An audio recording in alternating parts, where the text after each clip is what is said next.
여러분의 오후를 확 뒤집겠습니다. 혼란의 시대 분노하는 국민의 대변자 정봉주입니다. 대선 국면에 있어 유권자의 선택에 영향을 미칠 수 있는 중요한 요소들이 있습니다. 그중 하나는 언론의 대선 보도이죠.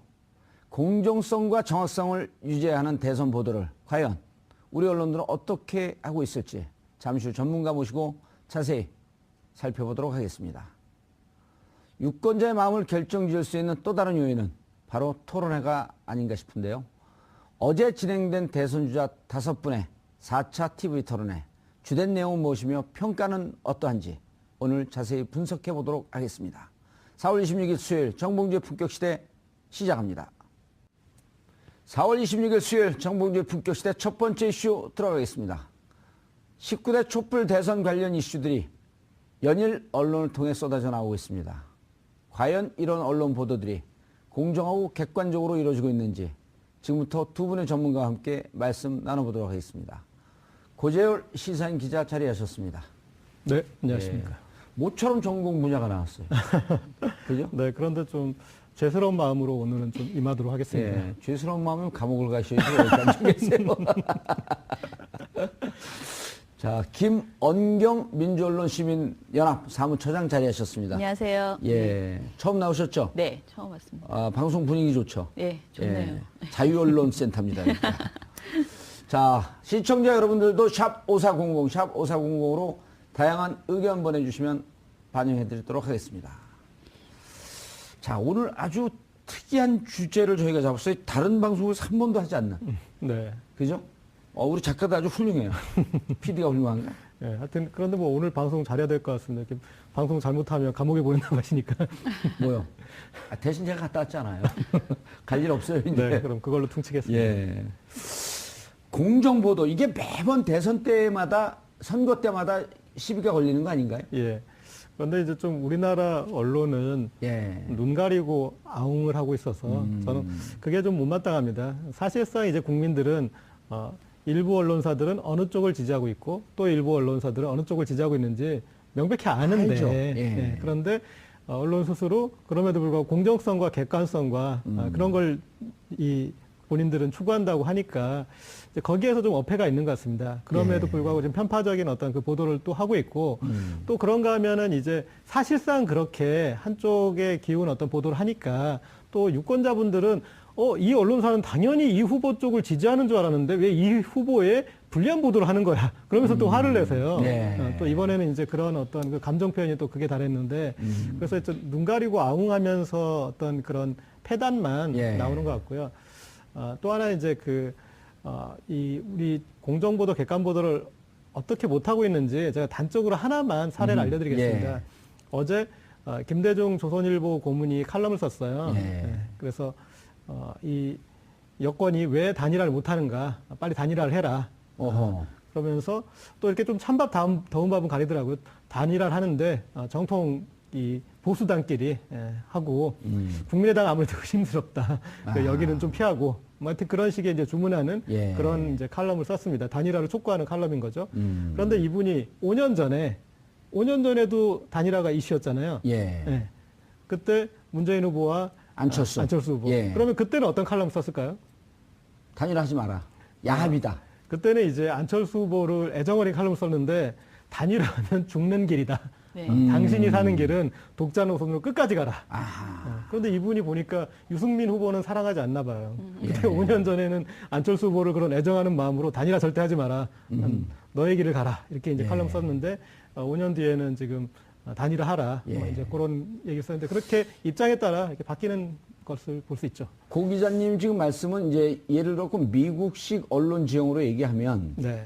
보도는 다급적 객관적이고 냉정하게 하려고 노력을 하고 언론사 입장에 따라서 우리는 누구 후보를 지지합니다. 무슨 당을 지지합니다라고 하는 것은 사설이나 칼럼으로 충분히 의견 개진할 수 있는 거 아니에요. 그렇죠. 그렇게 그러니까 하고 있고. 나눠서 예. 그래서 이제 아무리 어떤 특정 후보를 지지한다고 그래서 사실 보도를 왜곡하면 안 되는 거니까. 예. 그렇지만 또 언론사가 칼럼이라는 거는 사설이나 칼럼은 이제 의견이 그렇죠. 반영되는 것인데 거기에서는 이 언론사는 어떤 입장이었는데 이런 걸 썼구나 이렇게 알 수 있게 하는 게 좋은 것 같습니다. 지금은 계속 이 칼럼은 저희 언론사와 이렇게 무관합니다. 뭐 이런 식으로 예. 도망가기 바쁜데 지금은 이제 그 눈 가리고 아웅할 때를 지난 것 같아요. 알겠습니다. 김원경 민주언론 시민연합 사무처장님, 민주언론 시민연합이 뭐 하는 데입니까? 저희는 언론을 주로 이제 감시하는 그 아하. 시민사회 단체고요. 예. 저희는 굉장히 오래된 84년에 처음 예. 생겼고요. 84년도에 제가 입사할 때인데. 그러니까 예. 제가 저희 이 출신입니다. 일기 간사 기자, 간사 저희 기자 다 했죠. 예, 기자 출신이시죠. 그리고 이제 시민사회 단체로 전환해가지고 굉장히 오랫동안 저희가 92년서부터 선거보도감시연대를 만들었어요. 선거? 선거 보도를 모든 선거를 다 감시하는 거예요. 아하, 그러니까 이건 시민사회에서 이렇게 언론과 관련된 시민사회 운동만 엮이는 건가요? 아니면 아니에요. 그냥 그때 같이 예. 하고 싶은 모든 단체들을 항상 엮어가지고 다 모아서 우리 선거보도 같이 감시하자 이렇게 해서 언론단체 이외에 그 다른 주제를 가지고 있는 시민사회 단체들도 같이 결합하고 뭐 학회도 같이 결합하고 예. 이렇게 해서 선거보도 감시연대를 저희가 매 선거마다 다 그동안 해왔고요. 선거보도 감시연대. 네. 자, 이번에 또 같은 이름으로 연대가 엮였나요? 예, 그래서 이번에는 이제 대선이고 해서 대선 미디어 감시연대로 이름을 바꿨는데 대선 미디어 감시연대. 예, 그 보도를 미디어로 바꿨잖아요. 그 이유는 그러네요. 예. 예전에는 참 매체가 적고 신문 방송 위주로만 모니터를 했는데 지금은 뭐 포털에 SNS에 그래서 미디어 그 영역이 너무 커졌잖아요. 그렇죠. 그래서 이번에 그렇게 저희 영역을 넓혔다는 의미에서 대선 미디어 감시 연대라고 이름을 지었습니다. 예. 시민사회 단체는 몇 개 정도 함께 하고 계신가요? 저희가 지금 100개 단체가 같이 예, 연명을 했습니다. 근데 주로 이제 열심히 활동하는 곳은 언론, 아무래도 활동 자체는 예. 언론 시민 단체들 중심으로 하고 있고요. 뭐 참여연대나 이런 그 다른 영역의 단체들도 같이 연명을 해서 함께 활동한다. 이렇게 언론 보시면 노조 됩니다. 이런 데들도 같이 합니까? 예, 언론 노조 아, 아주 열심히 같이 하고 예. 있습니다. 예. 왜냐하면 그쪽이 전문성이 있기 때문에. 네네. 그다음에 지금 민원연 같은 경우 줄여서 민원연. 민원연 맞아요. 민원연. 네. 민원연이나 주로 이제 언론 노조 네. 이런 데들이 전문성이 있고 이제 다른 분들은 우리는 뭐 함께 한다라고 하는 그렇죠. 공감의 네. 뜻. 네. 이 정도로. 네. 예. 알겠습니다. 그래서 지금 미디어 감시연대가 네. 언제쯤 만들어졌어요? 저희가 지금 3월 20일 날 그러니까 D-50 되는 날이었어요. 예. 그날 이제 발족을 했고요. 예, 탄핵 플러스 11대째네요. 그렇죠. 예. 그리고 이제 저희 모니터 대상은 지금 예전에 이제 신문 방송이었다면 이번에는 시사 토크쇼, 종편의 시사 토크쇼를 전부 하고 있고요. 의미 있네요. 그리고 신문 방송에 페이스북 있죠. 요즘 페이스북으로 굉장히 기사를 많이 걸어요. 그 예. 언론사들이 그래서 페이스북도 모니터링 페이스북도 하고 있고요. 감시. 네, 예를 네. 들어서 그러면요. 신문, 방송, 시사 토크쇼, 페이스북. 네. 그러니까 SNS를 통해서 보도되는 거 유튜브도 네, 네. 해당이 예, 되나요? 그러니까 페이스북으로 거는 모든 기사를 다 보기 예. 때문에 그 안에 유튜브 기사도 들어가 있고 예. 여러 가지가 걸려 있더라고요. 그럼 요즘 시사 토크쇼 중에 대세인 외부자들 그것도 감시하나요? 예. 근데 어. 굉장히 그건 평가가 지금 좋게 나오고 있어요. 그렇죠. 그 출연진들이 좋잖아요. 왠지 노려보세요. 아니 근데 저도 그게 참 궁금해서 제가 모든 걸 모니터하는 건 아니니까 예. 모니터하는 친구들한테 왜 그 MBN의 판도라도 있고 다른 프로그램들이 이제 지금 다양하게 이제 생겼는데 예. 왜 외부자들의 평가가 이렇게 좋지? 이건 뭐지? 뭐 예. 이렇게 제가 이제 물어보면은 지금 현재로서는 굉장히 객관적인 데이터를 많이 가지고 좋은 정보들을 주고 있다 이렇게 이야기를 하더라고요. 제가 그 계약을 맺으면서요. 네. 악마의 편집이 이루어지면 그 다음 주에 연락 없이 안 나옵니다. 그러니까 그 그런 저의 적은 힘이라고 없다 믿어주시면 이거죠. 됩니다. 아유 정말 어렵네요. 좌불안석이죠? 네. 그거 말고 예. 저희가 경제신문도 모니터하고 있고요. 아하. 4개 경제신문, 예. 경제신문 하고 있고 그리고 경제신문들이 조금 보수적 성향들이 강하지. 조금이 아니고 아주 많이 아주. 강하더라고요. 해보니까 굉장히 그 친재벌적인 예. 그런 관점을 가지고 있고 그리고 이제 연합뉴스하고 뉴시스 두 개도 매체도 지금 모니터하고 있고요. 예. 그래서 통신 이제 서비스 선거 시기에 회사죠. 네, 예. 네, 두 통신사 하고 있고 그리고 포털 네이버와 다음에 그 모바일로 보는 그 뉴스 있죠. 그 예. 뉴스를 지금 또 모니터를 하고 무척 있습니다. 광범위하게 하네요. 예, 처음으로 진짜 저희가 할 수 있는 최선을 다해보자 이렇게 했습니다. 너무 중요한 대선이잖아요. 예. 그래서 어떤 분야에서 이제 왜곡이 이루어지고 있는지 이런 것들 한번 아주 효과가 얼마나 나올지 모르지만 최선을 다해서 감시의 눈길을 펼치자 이런 의미에서 영역을 넓혔습니다. 예. 네. 그러면 변호사님 궁금해지는 게 이런 시민사회운동단체들은 늘 재정적 어려움에 처해 있잖아요. 네. 이렇게 움직이려면 어쨌든 뭐 자원봉사들 이런 분들도 있지만은 실질적으로 움직이는 재정은 어떻게 충당을 하나요? 일단은 저희가 그 아까 말한 100개 연대단체에서 예. 십시일반으로 정말 많이 도와주셨어요. 간조금. 5만 원에서 뭐 얼마씩 이렇게 굉장히 많이 내신 단체도 있고 해서 그렇게 해서 재정의 한 3분의 1을 마련을 했고요. 예. 나머지 재정은 민원연에서 지금 다 이제 마련했는데 그 힘은 저희가 민원연이 작년에 종편 떼찌 프로젝트라고 해서 예. 종편을 감시하겠다고 아하, 했어요. 그랬죠. 네. 뭡니까 팟캐스트 방송하고 했었죠. 근데 그때 저희 회원이 한 번에 엄청나게 많이 늘어나서 5천 명 이상의 회원이 들어오셔서 저희가 정말 큰 도움을 받고 그 후원금으로 예. 이 종편 모니터할 수 있었는데 그 보답을 이번에 대선에 해야 된다라고 생각해서 그냥 무조건 다 해보자 이렇게 예, 지금 한 알겠습니다. 상황입니다. 네. 그러면 자 이제 검증이 들어가잖아요. 네. 검증을 어떤 식으로 하는지 궁금해요. 우리 시청자분들이. 하는 거는 사실 워낙 여러 가지 지금 말씀하신 별별 방법으로 다 예. 해보고 있어요. 대표적인 방법들이 예. 있지 않을까요? 예, 제가 오늘 가지고 온 것은 예. 그 민원연이 여러 가지 분석 중에서 보도의 제목을 보고요. 제목 안에 정당 관련된 제목을 뽑았는데 그 제목이 특정 정당에 유리하면 플러스 1점을 주고요. 아하. 불리하면 마이너스 1점을 주는 예. 이런 방식으로 모든 기사에서 제목에서 그 유불리를 따져보는 이런 판단을 한번 해봤어요. 그랬더니 신문의 경우에 저희가 해보니까 3월 20일부터 신문은 4월 22일까지 5주간 신문 보도를 해봤어요. 예. 그랬더니 더불어민주당 관련해서는 총 마이너스 48점이 나왔어요. 불리하게 보도하면 마이너스 1점. 네네. 유리하게 보도하면 플러스 1점. 예. 그런데 이제 플러스하고 마이너스를 두 개를 더 해보니까 마이너스 48점이 나온 거예요. 야, 더불어민주당에 대해서. 네네. 그런데 이제 국민의당 같은 경우에는 플러스 16점이 나왔습니다. 오호. 뭐 자유한국당도 마이너스 32점, 바른정당은 플러스 14점 예. 이렇게 나왔는데 주로 격차는 이제 민주당하고 국민의당의 격차가 그러네요. 굉장히 크게 나옵니다.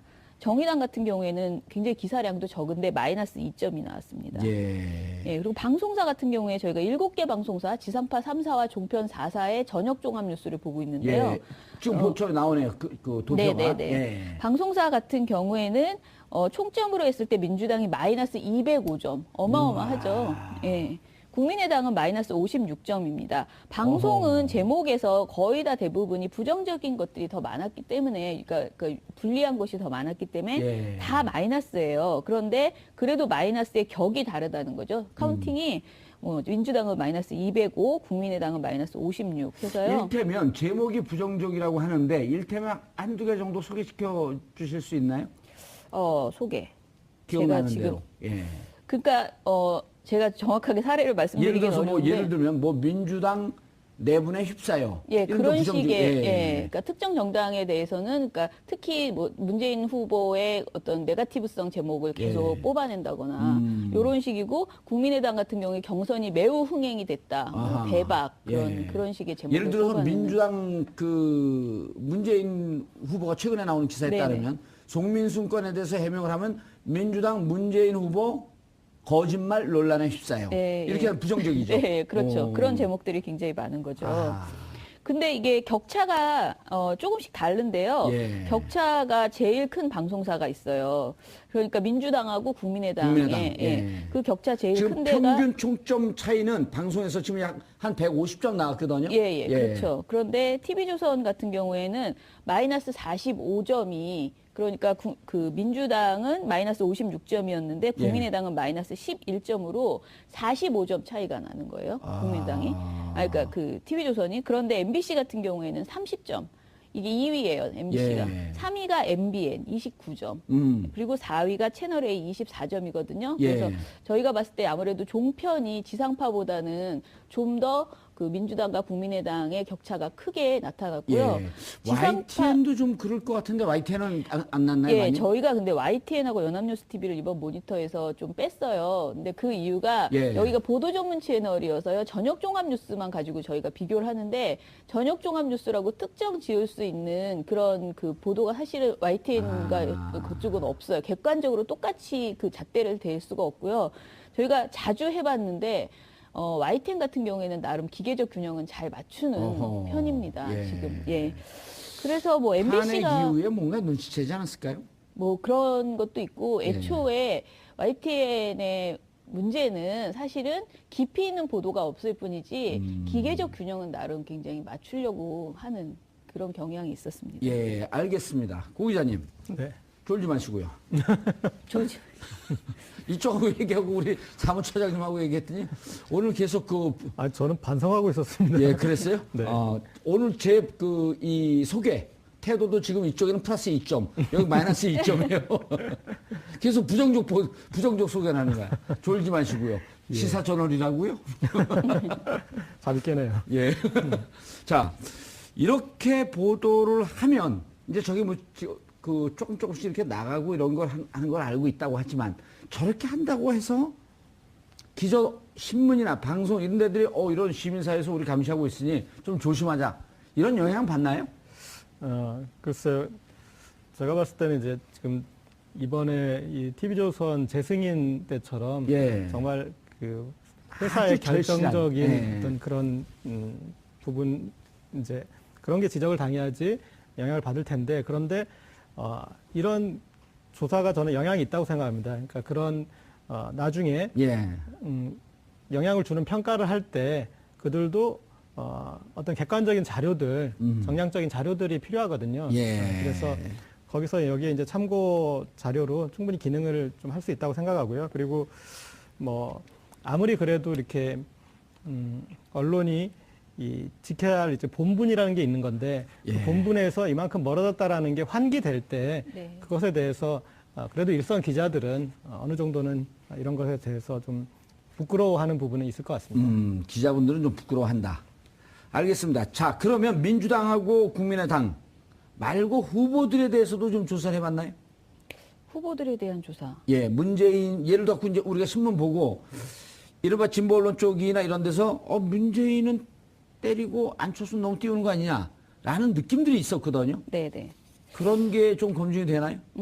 그런 거를 한번 그냥 말씀을 드려보면 저희가 종편 시사 토크쇼 있잖아요. 예. 그쪽에서 이제 하루 종일 후보들에 대해서 이야기를 많이 하죠. 예, 이른바 이제 이런 프로처럼 패널들 불러놓고 그렇죠. 얘기를 예. 듣고. 근데 이제 밑에 자막이 흐르거든요. 예. 계속 자막이 들어가 있어요. 아. 근데 그 자막을 한번 저희가 전체적으로 모든 방송 안에 있는 그 한 프로그램 안에 있는 자막을 다 이제 모니터를 해봤어요.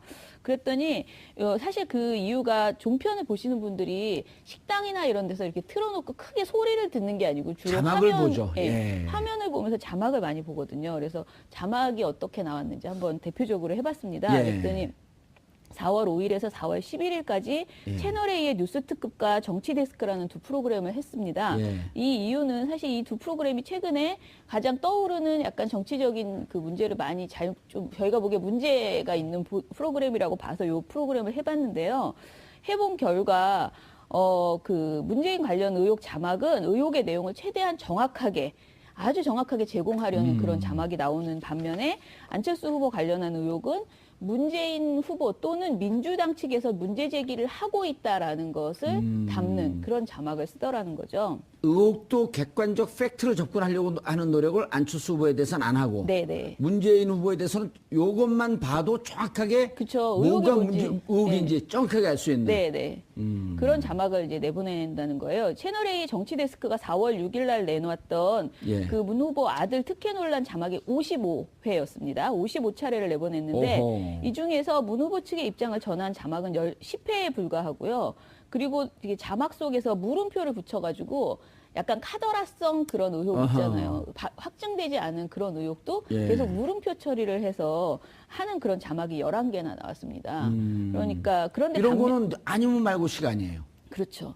그런데 반면 그 다음날 4월 7일 날 같은 프로그램에서 안 후보 딸 의혹과 아내 특혜 채용 의혹이 예. 나왔거든요. 근데 요것도 54회가 나옵니다. 그러니까 전날 55회 민주당에는 55회가 나왔다면 기계적 중립을 54회로 또 맞췄나 예, 보네요. 맞춥니다. 예. 맞추는데 이 중에서 자막의 사례를 들어보면 민주당 측 안 교수 임용 당시 자격 미달 이렇게 하는 거예요. 그냥 민주당의 일방적인 주장인 것처럼 그렇죠. 보이게. 예, 이런 식의 자막들이 매우 많았다. 그리고 민주당 아침 회의부터 안 때리기 강공, 안풍에 놀란 민주당 안철수 딸까지 거론 이런 식으로 민주당의 안 후보 때리기 프레임을 이렇게 만들어서 그리고 좀 딸까지 그럴 정도면 니네 좀 치사한 거 아니냐라고 하는 네네. 뉘앙스까지 풍기면서. 네네 그런 어허. 식의 내용들이 많이 나와서 좀 자막만 보더라도 이런 사례를 볼 수 있었다. 제일 재밌었던 게 예. 여론조사가 이때 이제 안 후보가 약진하던 시기였거든요. 그렇죠. 4월 4일서부터 치고 올라간다라고 예, 이제 예. 물론 그 여론조사 KBS하고 연합뉴스인데 그 여론조사는 결국 1,500만의 그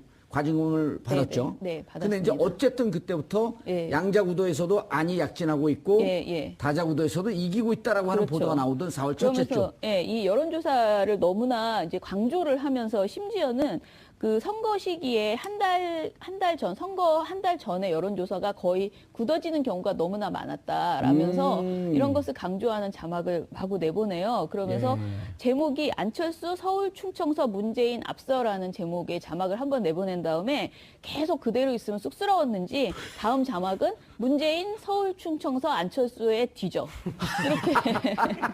이렇게 자막을 내보내는 거예요. 아유, 훌륭한. 마치 진짜 예. 무슨 학습지처럼 주제를 바꿔가지고 어떻게 바꿀 수 있는지 물어보는 응용 것처럼. 문제 풀 수 있도록. 네네. 예. 굉장히 그 황당한 그런 그 자막들이 많아서 그게 어디 방송국이라고요? 채널 A. 예, 거기 출연하지 채널 말아야겠네. 거기. 예? 채널 A 출연하시죠? 글쎄 잘 모르겠는데 저는 타이틀만 알고. 그 자막에서 이 자막의 크기, 네. 글자의 크기, 네. 그거 자체도 어떻게 보면 선정성 척도도 맞아요. 저는 될 수 색깔, 있습니다. 색깔 네, 배치까지. 색깔. 네. 어. 네. 빨갛게. 그렇죠. 맞아요. 그 종북 논란하면서 그 종북을 빨간 거라면 저놈들 빨갱이네. 예. 그렇죠. 그 자막에 대해서는 야.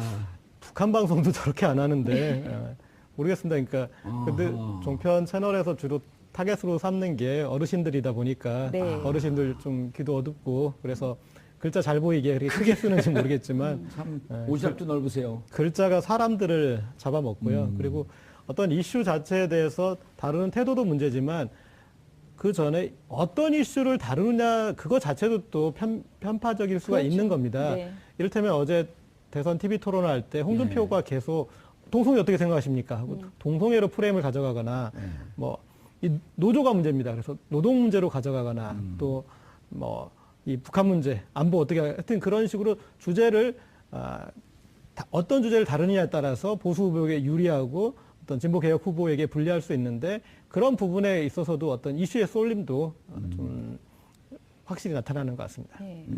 그 저희가 아까 말씀드린 그 방송 그 자막에서 예. 더불어민주당 관련돼서 그 총점이 제가 아까 마이너스 플러스로 예. 해보잖아요. 마이너스 423점이었어요. 자막이. 네, 자막에서. 이야. 근데 국민의당 자막은 플러스 81점이었습니다. 이야, 그럼 그러니까 이거 이거는 거의 신문방송보다 훨씬 더 심하게 자막으로 이 유불기를 자막으로 보면 승부하는데 그 지금 고 기자가 농담 비슷하게 살짝 얘기했지만 어르신들이 자막 보고 식당에서 그렇죠. 자막 보거든요. 네. 저희들도 식당에서 많이 안 들리니까 예. 자막만 봐요. 그리고 이제 그 방송이 많은 사람들이 그 패널들이 하는 말을 요약해서 자막이 나갈 거라고 착각하시는데 착각을 하죠. 전혀 네. 그거랑 상관없이 그냥 작가들이 이제 막 써준 그런 자막이 미리 준비해 놓은 그 나가는데 그 자막의 그 어떤 주제들이 대부분 굉장히 보수 후보에게 그러니까 유리한 그런 내용으로 나가고 있다는 그런데 거죠. 제가 이제 방송사와 무관하게 네. 또 프로와 무관하게 대체로 이제 작가들 특히 이 시사 작가들 보면은 네. 회사의 입장과 무관하게 좀 이렇게 진보적이거나 개혁적 성향이 의외로 무척 많아요. 네네. 그리고 그런 종편에 근무하면서 또 토요일 날은 촛불 들고 나오는 이런 또 이제 배신자 그 프레임도 있어요. 회사의 입장에서. 근데 그분들이 그걸 뽑을 때는 개인적 이런 견해보다도 데스크에서 지시하는 대로 뽑는 거 아닌가요? 그런 것도 있고 제가 들은 제보에 의하면은 예. 조선일보의 제목을 가장 많이 참조하고 있다라고 저는 들었습니다. 종편의 많은 그 작가분들이 왜냐하면 거기가 이제 제목을 잘 잘 뽑는다고 뽑죠. 생각하시고 그 자막 그 많이 그러니까 그 제목을 흉내내서 이렇게 조금씩 고쳐서 변형을 줘서 많이 하고 있다고 예. 그렇더라고요. 제가 보기에는 이런 것 같습니다. 그러니까 자막이 순간적인 거잖아요. 그러니까 위에서 지시가 내려와가지고 자막을 달고 하는 그런 경황은 없을 네, 거예요. 네. 그런데 자막을 맡은 사람들이 담당 뭐 작가가 하든 이제 기자가 하든 자기 검열을 하고 있는 거죠. 그렇죠. 그러니까 아니면 또 그 전에 방송에서 자막을 왜 그렇게 뽑았어라고 한두 번 질책을 그렇죠. 당하면 예. 아 데스크가 뭘 원하는지 하면서 스스로 자기 검열하면서 거기에 입맛에 맞게. 그리고 또 자막이 예. 시청률에도 영향을 미치기 때문에 그렇죠. 자극적인 또 자막으로 그렇게 네, 흐르고 맞아요. 있고요. 화면에 확 들어오는 우리 자막 얘기하니까요. 우리 저 PD가 자막을 안 넣어. 이 양반 이상한 사람들이야.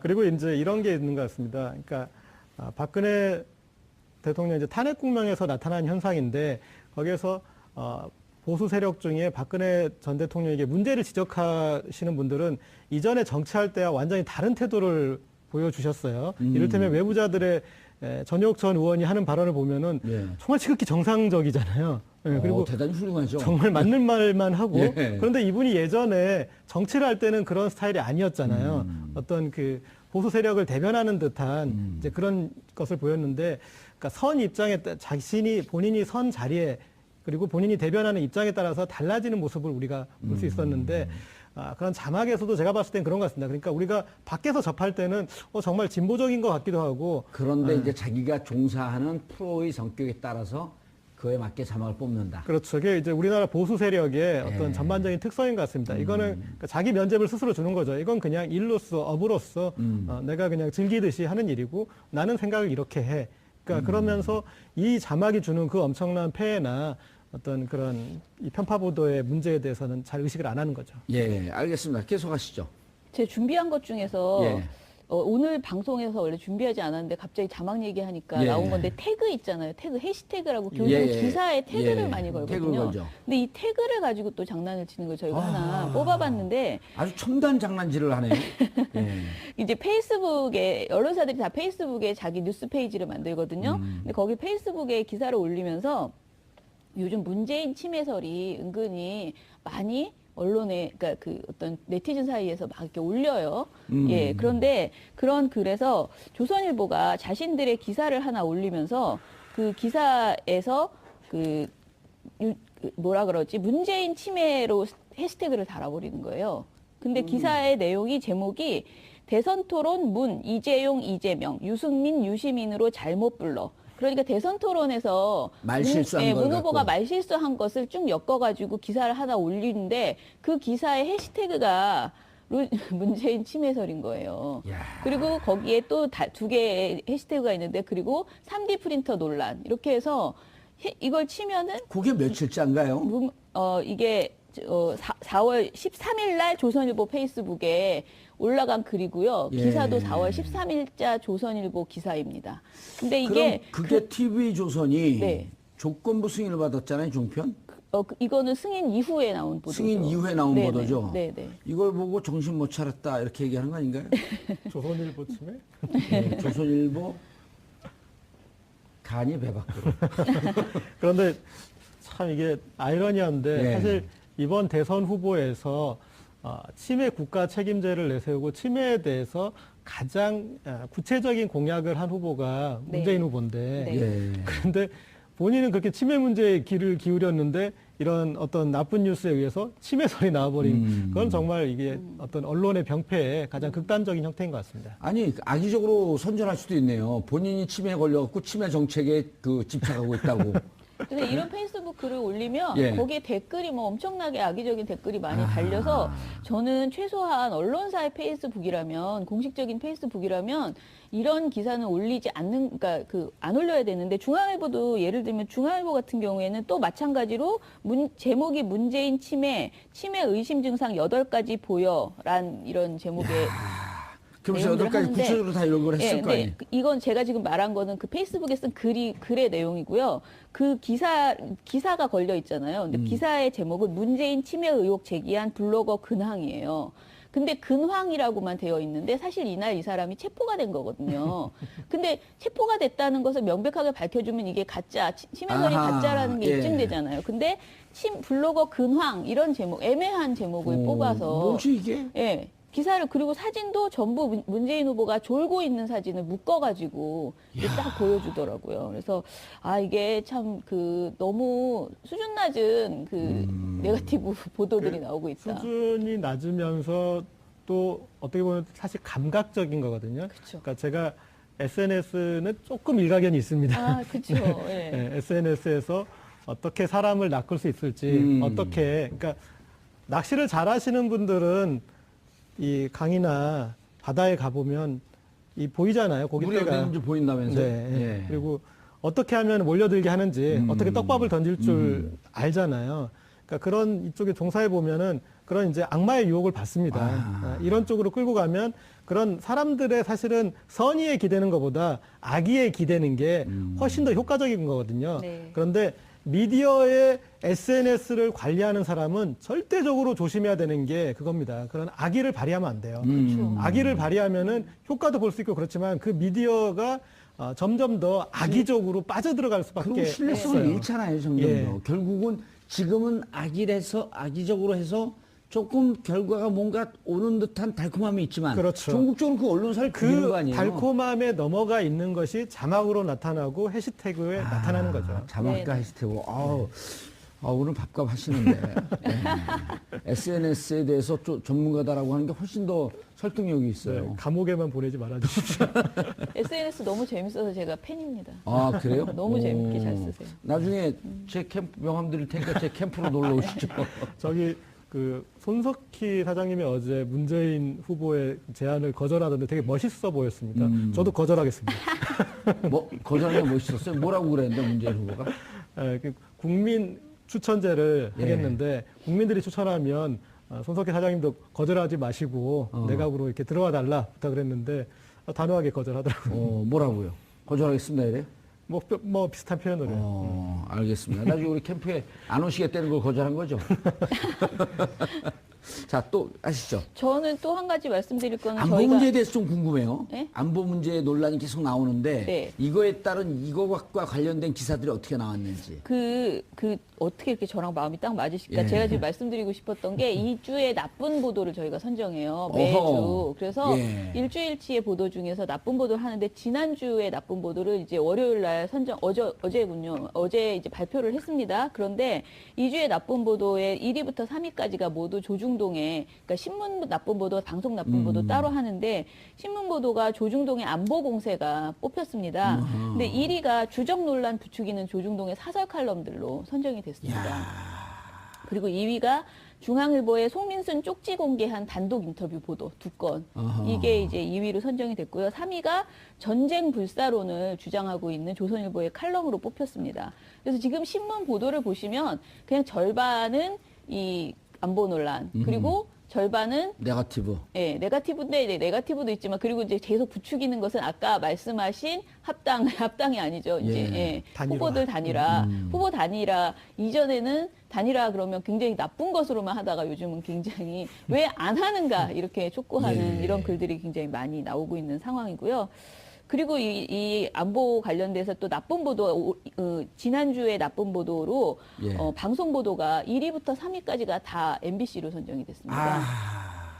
제가 MBC가 아까 격차가 30점으로 예. 굉장히 크다 그랬잖아요. 근데 MBC의 지난주에 1위 가장 나쁜 보도로 선정된 것은 제목이 이산가족 상봉, 특혜, 북한의 의도는? 이라는 보도입니다. 그래서 이 제목이 문재인 후보의 이산가족 상봉 특혜 의혹이 있다라고 이야기를 하는 거예요.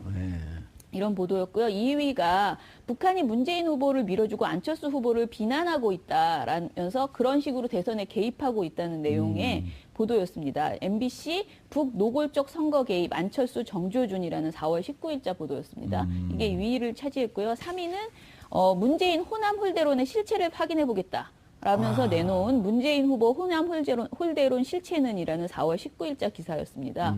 이 세 개의 기사가 사실상 겉으로는 문재인 후보의 어떤 의혹을 점검해 보겠다, 팩트를 체크해 보겠다라는 식의 그 겉으로는 후보 검증 보도거든요. 그런데 사실 내용을 보면은 검증이라고 할 수 있는 내용이 없습니다. 대부분이 거의 카더라성, 그리고 예. 이제 타당, 특히 자유한국당에서 제기하는 문제 제기들 또 국민의당에서 이제 뭐 묻는 것 이런 것들 타당해서 정치 공세를 하는 것들을 그대로 가져다가 예. 그냥 전하는 이런 보도들을 하고 있는 거죠. 그래서 검증보다는 의혹 제기가 주로 되고 있고 타당의 문제 제기를 언론사가 소화해서 검증해서 내놔야 되는데 그렇게 하지 못하고 있다는 점에서 저는 일종의 흑색 선전에 지금 가담하고 있다. 이번 씨가. 예, 알겠습니다. 말씀 오늘 여기까지 듣겠습니다. 대선을 앞두고 유권자들이 판단의 기준은 언론, 방송 그리고 SNS를 통해서 얻는 정보입니다.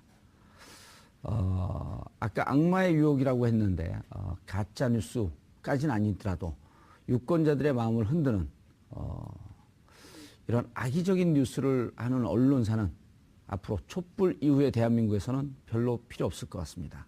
명심해 주시기 바라겠습니다. 정봉주의 품격 시대에서는 여러분의 소중한 의견을 받습니다. 샵 5400으로 주제에 맞는 다양한 의견 문자로 보내주시기 바랍니다. 100원의 정보 이용료가 부과됩니다. 자, 감사합니다. 네, 예. 감사합니다. 어허. 그러면서 또 이렇게 좀 찬밥 더운 밥은 가리더라고요. 단일화를 하는데 정통 이 보수당끼리 하고 국민의당 아무래도 의심스럽다. 여기는 좀 피하고 뭐 하여튼 그런 식의 이제 주문하는 예. 그런 이제 칼럼을 썼습니다. 단일화를 촉구하는 칼럼인 거죠. 그런데 이분이 5년 전에도 단일화가 이슈였잖아요. 예. 예. 그때 문재인 후보와 안철수. 후보. 예. 그러면 그때는 어떤 칼럼 썼을까요? 단일화하지 마라.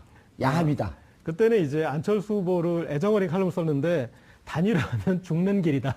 네. 당신이 사는 길은 독자 노선으로 끝까지 가라. 아하. 그런데 이분이 보니까 유승민 후보는 사랑하지 않나 봐요. 예. 근데 5년 전에는 안철수 후보를 그런 애정하는 마음으로 단일화 절대 하지 마라. 너의 길을 가라. 이렇게 이제 예. 칼럼 썼는데 5년 뒤에는 지금 단일화 하라. 예. 이제 그런 얘기 썼는데 그렇게 입장에 따라 이렇게 바뀌는 것을 볼 수 있죠. 고 기자님 지금 말씀은 이제 예를 들어 미국식 언론 지형으로 얘기하면 네. 보도는 다급적 객관적이고 냉정하게 하려고 노력을 하고 언론사 입장에 따라서 우리는 누구 후보를 지지합니다. 무슨 당을 지지합니다라고 하는 것은 사설이나 칼럼으로 충분히 의견 개진할 수 있는 거 아니에요. 그렇죠. 그렇게 그러니까 하고 있고. 나눠서 예. 그래서 이제 아무리 어떤 특정 후보를 지지한다고 해서 사실 보도를 왜곡하면 안 되는 거니까. 예. 예. 그렇지만 또 언론사가 칼럼이라는 거는 사설이나 칼럼은 이제 의견이 그렇죠. 반영되는 것인데 거기에서는 이 언론사는 어떤 입장이었는데 이런 걸 썼구나 이렇게 알 수 있게 하는 게 좋은 것 같습니다. 지금은 계속 이 칼럼은 저희 언론사와 이렇게 무관합니다. 뭐 이런 식으로 예. 도망가기 바쁜데 지금은 이제 그 눈 가리고 아웅할 때를 지난 것 같아요. 알겠습니다. 김원경 민주언론 시민연합 사무처장님. 민주언론 시민연합이 뭐 하는 데입니까? 저희는 언론을 주로 이제 감시하는 그 아하. 시민사회 단체고요. 예. 저희는 굉장히 오래된 84년에 처음 예. 생겼고요. 84년도에 제가 입사할 때인데. 그러니까 예. 제가 저희 이 출신입니다. 일기 간사 기자. 간사 저희 기자 다 있죠. 예, 기자 출신이시죠. 그리고 이제 시민사회 단체로 전환해가지고 굉장히 오랫동안 저희가 92년서부터 선거보도감시연대를 만들었어요. 선거 보도를 모든 선거를 다 감시하는 거예요. 아하, 그러니까 이건 시민사회에서 이렇게 언론과 관련된 시민사회 운동만 엮이는 건가요? 아니면 아니에요. 그냥 그때 같이 예. 하고 싶은 모든 단체들을 항상 엮어가지고 다 모아서 우리 선거보도 같이 감시하자 이렇게 해서 언론단체 이외에 그 다른 주제를 가지고 있는 시민사회 단체들도 같이 결합하고 뭐 학회도 같이 결합하고 예. 이렇게 해서 선거보도 감시연대를 저희가 매 선거마다 다 그동안 해왔고요. 선거보도 감시연대. 네. 자, 이번에 또 같은 이름으로 연대가 엮였나요? 예, 그래서 이번에는 이제 대선이고 해서 대선 미디어 감시연대로 이름을 바꿨는데 대선 미디어 감시연대. 예, 그 보도를 미디어로 바꿨잖아요. 그 이유는 그러네요. 예. 예전에는 참 매체가 적고 신문 방송 위주로만 모니터를 했는데 지금은 뭐 포털에 SNS에 그래서 미디어 그 영역이 너무 커졌잖아요. 그렇죠. 그래서 이번에 그렇게 저희 영역을 넓혔다는 의미에서 대선 미디어 감시 연대라고 이름을 지었습니다. 예. 시민사회 단체는 몇 개 정도 함께하고 계신가요? 저희가 지금 100개 단체가 같이 연명을 이렇게 움직이려면 어쨌든 뭐 자원봉사들 이런 분들도 있지만은 실질적으로 움직이는 재정은 어떻게 충당을 하나요? 일단은 저희가 그 아까 말한 100개 연대단체에서 예. 십시일반으로 정말 많이 도와주셨어요. 간조금. 5만 원에서 뭐 얼마씩 이렇게 굉장히 많이 내신 단체도 있고 해서 그렇게 해서 재정의 한 3분의 1을 마련을 했고요. 예. 나머지 재정은 민원연에서 지금 다 이제 마련했는데 그 힘은 저희가 민원연이 작년에 종편 떼찌 프로젝트라고 해서 예. 종편을 감시하겠다고 아하, 했어요. 한그 네. 그 뭡니까 팟캐스트 방송하고 했었죠. 근데 그때 저희 회원이 한 번에 엄청나게 많이 늘어나서 5천 명 이상의 회원이 들어오셔서 저희가 정말 큰 도움을 받고 그 후원금으로 예. 이 종편 모니터할 수 있었는데 그 보답을 이번에 대선에 해야 된다라고 생각해서 그냥 무조건 다 해보자 이렇게 예, 지금 한 알겠습니다. 상황입니다. 네. 그러면 자 이제 검증이 들어가잖아요. 네. 검증을 어떤 식으로 하는지 궁금해요. 우리 시청자분들이. 하는 거는 사실 워낙 여러 가지 지금 말씀하신 별별 방법으로 다 예. 해보고 있어요. 대표적인 근데 방법들이 예. 있지 않을까요? 네, 제가 오늘 가지고 온 것은 예. 그 민원연이 여러 가지 분석 중에서 보도의 제목을 보고요. 제목 안에 정당 관련된 제목을 뽑았는데 그 제목이 특정 정당에 유리하면 플러스 1점을 주고요. 아하. 불리하면 마이너스 1점을 주는 예. 이런 방식으로 모든 기사에서 제목에서 그 유불리를 따져보는 이런 판단을 한번 해봤어요. 그랬더니 신문의 경우에 저희가 해보니까 3월 20일부터 신문은 4월 22일까지 5주간 신문 보도를 해봤어요. 예. 그랬더니 더불어민주당 관련해서는 총 마이너스 48점이 나왔어요. 아, 불리하게 보도하면 마이너스 1점. 네네. 유리하게 보도하면 플러스 1점. 예. 그런데 이제 플러스하고 마이너스를 두 개를 더 해보니까 마이너스 48점이 나온 거예요. 야, 더불어민주당에 대해서. 네네. 그런데 이제 국민의당 같은 경우에는 플러스 16점이 나왔습니다. 오호. 뭐 자유한국당도 마이너스 32점, 바른정당은 플러스 14점 예. 이렇게 나왔는데 주로 격차는 이제 민주당하고 국민의당의 격차가 그러네요. 굉장히 크게 나옵니다. 정의당 같은 경우에는 굉장히 기사량도 적은데 마이너스 2점이 나왔습니다. 예. 예, 그리고 방송사 같은 경우에 저희가 7개 방송사, 지상파 3사와 종편 4사의 저녁 종합 뉴스를 보고 있는데요. 예. 지금 보초 나오네요. 그 도표가. 네네네. 예. 방송사 같은 경우에는 총점으로 했을 때 민주당이 마이너스 205점. 어마어마하죠. 예. 국민의당은 마이너스 56점입니다. 방송은 어허. 제목에서 거의 다 대부분이 부정적인 것들이 더 많았기 때문에, 그러니까 불리한 것이 더 많았기 때문에 예. 다 마이너스예요. 그런데 그래도 마이너스의 격이 다르다는 거죠. 카운팅이 민주당은 마이너스 205, 국민의당은 마이너스 56 해서요. 일테면 제목이 부정적이라고 하는데 일테면 한두 개 정도 소개시켜 주실 수 있나요? 소개. 기억나는 제가 대로. 예. 그러니까 제가 정확하게 사례를 예를 말씀드리긴 들어서 어려운데 예를 들면 민주당 내분에 휩싸여. 예, 이런 그런 거 부정적- 식의 예. 그러니까 특정 정당에 대해서는 그러니까 특히 뭐 문재인 후보의 어떤 네거티브성 제목을 계속 예. 뽑아낸다거나 이런 식이고 국민의당 같은 경우에 경선이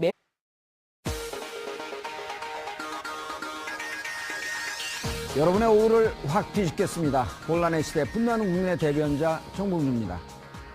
대선 국면에 있어 유권자의 선택에 영향을 미칠 수 있는 중요한 요소들이 있습니다. 그중 하나는 언론의 대선 보도이죠.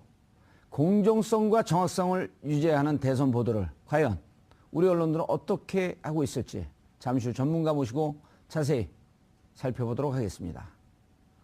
유권자의 마음을 결정지을 수 있는 또 다른 요인은 바로 토론회가 아닌가 싶은데요. 어제 진행된 대선주자 5분의 4차 TV 토론회 주된 내용은 무엇이며 평가는 어떠한지 오늘 자세히 분석해 보도록 하겠습니다. 4월 26일 수요일 정봉주의 품격시대 시작합니다. 4월 26일 수요일 정봉주의 품격시대 첫 번째 이슈 들어가겠습니다. 19대 촛불 대선 관련 이슈들이 연일 언론을 통해 쏟아져 나오고 있습니다. 과연 이런 언론 보도들이 공정하고 객관적으로 이루어지고 있는지 지금부터 두 분의 전문가와 함께 말씀 나눠보도록 하겠습니다. 고재열 시사인 기자 자리하셨습니다. 네, 안녕하십니까. 예. 모처럼 전공 분야가 나왔어요. 그죠? 네, 그런데 좀 죄스러운 마음으로 오늘은 좀 임하도록 하겠습니다. 예. 죄스러운 마음이면 감옥을 가셔야지 어디까지 계세요. 자, 김언경 민주언론시민연합 사무처장 자리하셨습니다. 안녕하세요. 예. 처음 나오셨죠? 네, 처음 왔습니다. 아, 방송 분위기 좋죠? 네, 좋네요. 예, 자유언론센터입니다. 자, 시청자 여러분들도 샵 5400, 샵 5400으로 다양한 의견 보내주시면 반영해드리도록 하겠습니다. 자, 오늘 아주 특이한 주제를 저희가 잡았어요. 다른 방송에서 한 번도 하지 않는. 네. 그죠? 우리 작가도 아주 훌륭해요. PD가 훌륭한가? 예, 하여튼 그런데 뭐 오늘 방송 잘해야 될 것 같습니다. 이렇게 방송 잘못하면 감옥에 보낸다고 하시니까. 뭐요? 대신 제가 갔다 왔잖아요. 갈 일 없어요, 이제. 네, 그럼 그걸로 퉁치겠습니다. 예. 공정보도, 이게 매번 대선 때마다, 선거 때마다 시비가 걸리는 거 아닌가요? 예. 그런데 이제 좀 우리나라 언론은 예. 눈 가리고 아웅을 하고 있어서 저는 그게 좀 못마땅합니다. 사실상 이제 국민들은 일부 언론사들은 어느 쪽을 지지하고 있고 또 일부 언론사들은 어느 쪽을 지지하고 있는지 명백히 아는데 알죠. 예. 예, 그런데 언론 스스로 그럼에도 불구하고 공정성과 객관성과 그런 걸 이 본인들은 추구한다고 하니까 이제 거기에서 좀 어폐가 있는 것 같습니다. 그럼에도 예. 불구하고 지금 편파적인 어떤 그 보도를 또 하고 있고 또 그런가 하면은 이제 사실상 그렇게 한쪽에 기운 어떤 보도를 하니까 또 유권자분들은 이 언론사는 당연히 이 후보 쪽을 지지하는 줄 알았는데 왜 이 후보에 불리한 보도를 하는 거야. 그러면서 또 화를 내세요. 네. 또 이번에는 이제 그런 어떤 그 감정 표현이 또 그게 다랬는데 그래서 눈 가리고 아웅하면서 어떤 그런 패단만 예. 나오는 것 같고요. 또 하나 이제 이 우리 공정보도 객관보도를 어떻게 못하고 있는지 제가 단적으로 하나만 사례를 알려드리겠습니다. 예. 어제 김대중 조선일보 고문이 칼럼을 썼어요. 예. 예, 그래서 이 여권이 왜 단일화를 못하는가? 빨리 단일화를 해라. 매우 흥행이 됐다. 아하. 대박. 예. 그런 식의 제목을 예를 들어서 뽑았는데. 민주당 문재인 후보가 최근에 나오는 기사에 네네. 따르면 송민순 건에 대해서 해명을 하면 민주당 문재인 후보 거짓말 논란에 휩싸여. 네, 이렇게 예. 하면 부정적이죠. 네, 그렇죠. 오. 그런 제목들이 굉장히 많은 거죠. 아. 근데 이게 격차가 조금씩 다른데요. 예. 격차가 제일 큰 방송사가 있어요. 그러니까 민주당하고 국민의당의 국민의당, 예. 그 격차 제일 지금 큰 데가 평균 총점 차이는 방송에서 지금 약 한 150점 나왔거든요. 예, 그렇죠. 그런데 TV조선 같은 경우에는 마이너스 45점이 그러니까 그 민주당은 마이너스 56점이었는데 국민의당은 마이너스 11점으로 45점 차이가 나는 거예요. 국민의당이. 그러니까 그 TV조선이. 그런데 MBC 같은 경우에는 30점. 이게 2위예요, MBC가. 예. 3위가 MBN 29점.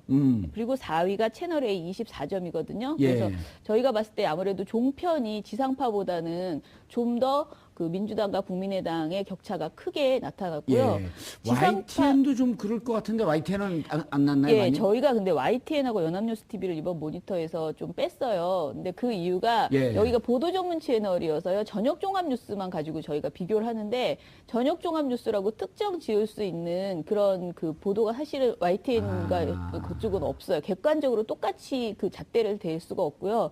저희가 자주 해봤는데 YTN 같은 경우에는 나름 기계적 균형은 잘 맞추는 어허. 편입니다. 예. 지금 예. 그래서 뭐 탄핵 MBC가 이후에 뭔가 눈치채지 않았을까요? 뭐 그런 것도 있고 예. 애초에 YTN의 문제는 사실은 깊이 있는 보도가 없을 뿐이지 기계적 균형은 나름 굉장히 맞추려고 하는 그런 경향이 있었습니다. 예, 알겠습니다. 고 기자님, 네.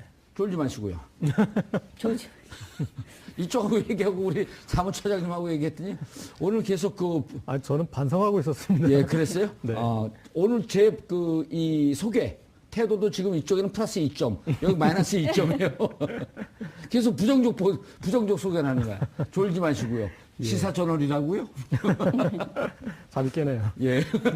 자, 이렇게 보도를 하면 이제 저기 조금씩 이렇게 나가고 이런 걸 하는 걸 알고 있다고 하지만 저렇게 한다고 해서 신문이나 방송 이런 데들이 이런 시민사회에서 우리 감시하고 있으니 좀 조심하자. 이런 영향 받나요? 글쎄요. 제가 봤을 때는 이제 지금 이번에 이 TV조선 재승인 때처럼 예. 정말 그 회사의 아주 절실한, 결정적인 예. 어떤 그런 부분 이제 그런 게 지적을 당해야지 영향을 받을 텐데 그런데 이런 조사가 저는 영향이 있다고 생각합니다. 그러니까 그런 나중에 예. 영향을 주는 평가를 할 때 그들도 어떤 객관적인 자료들, 정량적인 자료들이 필요하거든요. 예. 그래서 거기서 여기에 이제 참고 자료로 충분히 기능을 좀 할 수 있다고 생각하고요. 그리고 뭐 아무리 그래도 이렇게 언론이 이 지켜야 할 이제 본분이라는 게 있는 건데 그 예. 본분에서 이만큼 멀어졌다라는 게 환기될 때 네. 그것에 대해서 했습니다. 근데 주로 이제 열심히 활동하는 곳은 언론, 아무래도 활동 자체는 예. 언론 시민단체들 중심으로 하고 있고요. 뭐 참여연대나 이런 그 다른 영역의 단체들도 같이 연명을 해서 함께 활동한다. 이렇게 언론 보시면 노조 이런 데들도 같이 합니까? 예, 언론 노조 아, 아주 열심히 같이 하고 예. 있습니다. 예. 왜냐하면 그쪽이 전문성이 있기 때문에. 네, 네. 그다음에 지금 민원연 같은 경우 줄여서 민원년, 민원연 맞아요. 민원연, 네. 민원연이나 주로 이제 언론 노조 네. 이런 데들이 전문성이 있고 이제 다른 분들은 우리는 뭐 함께한다라고 하는 그렇죠. 공감의 예, 뜻, 네. 이 정도로. 네. 예, 알겠습니다. 그래서 지금 미디어 감시연대가 네. 언제쯤 만들어졌어요? 저희가 지금 3월 20일 날 그러니까 D-50 되는 날이었어요. 예. 그날 이제 발족을 했고요. 예, 탄핵 플러스 11대째네요. 그렇죠. 예. 그리고 이제 저희 모니터 대상은 지금 예전에 이제 신문 방송이었다면 이번에는 시사 토크쇼, 종편의 시사 토크쇼를 전부 하고 있고요. 의미 있네요. 그리고 신문 방송에 페이스북 있죠. 요즘 페이스북으로 굉장히 기사를 많이 걸어요. 그 예. 언론사들이 그래서 페이스북도 모니터링 페이스북도 하고 있고요. 감시. 네, 예를 네. 들어서 그러면요. 신문, 방송, 시사 토크쇼, 페이스북. 네. 그러니까 SNS를 통해서 보도되는 거 유튜브도 네. 해당이 예, 되나요? 그러니까 그럼? 페이스북으로 거는 모든 기사를 다 보기 예. 때문에 그 안에 유튜브 기사도 들어가 있고 예. 여러 가지가 걸려 있더라고요. 그럼 요즘 시사 토크쇼 중에 대세인 외부자들 그것도 감시하나요? 예. 근데 어. 굉장히 그건 평가가 지금 좋게 나오고 있어요. 그렇죠. 그 출연진들이 좋잖아요. 왠지 노려보세요. 아니 근데 저도 그게 참 궁금해서 제가 모든 걸 모니터하는 건 아니니까 예. 모니터하는 친구들한테 아 왜 그 MBN의 판도라도 있고 다른 프로그램들이 이제 지금 다양하게 이제 생겼는데 예. 왜 외부자들의 평가가 이렇게 좋지? 이건 뭐지? 뭐 예. 이렇게 제가 이제 물어보면은 지금 현재로서는 굉장히 객관적인 데이터를 많이 가지고 좋은 정보들을 주고 있다 이렇게 이야기를 하더라고요. 제가 그 계약을 맺으면서요. 네. 악마의 편집이 이루어지면 그 다음 주에 연락 없이 안 나옵니다. 아, 그러니까 그 그런 저의 적은 힘이라고 없다, 믿어주시면 이거죠. 됩니다. 아유, 정말 어렵네요. 좌불안석이죠? 네. 그거 말고 예. 저희가 경제신문도 모니터하고 있고요. 아하. 4개 경제신문, 예. 예, 경제신문 하고 있고 그리고 경제신문들이 조금 보수적 성향들이 강하지. 조금이 아니고 아주 많이 아주. 강하더라고요. 해보니까 예, 굉장히 그 친재벌적인 예. 그런 예, 관점을 가지고 있고 그리고 이제 연합뉴스하고 뉴시스 두 개도 매체도 지금 모니터하고 있고요. 예. 그래서 통신 이제 서비스 선거 시기에 회사죠. 네, 예. 네, 두 통신사 하고 있고 그리고 포털 네이버와 다음에 그 모바일로 보는 그 뉴스 있죠. 그 예. 뉴스를 지금 또 모니터를 하고 무척 있습니다. 광범위하게 하네요. 예, 처음으로 진짜 저희가 할 수 있는 최선을 다해보자 이렇게 했습니다. 너무 중요한 대선이잖아요. 예. 그래서 어떤 분야에서 이제 왜곡이 이루어지고 있는지 이런 것들 한번 효과가 얼마나 나올지 모르지만 최선을 다해서 감시의 눈길을 펼치자 이런 의미에서 영역을 넓혔습니다. 예. 네. 그러면 벼랑내 궁금해지는 게 이런 시민사회운동단체들은 늘 재정적 어려움에 처해 있잖아요. 네.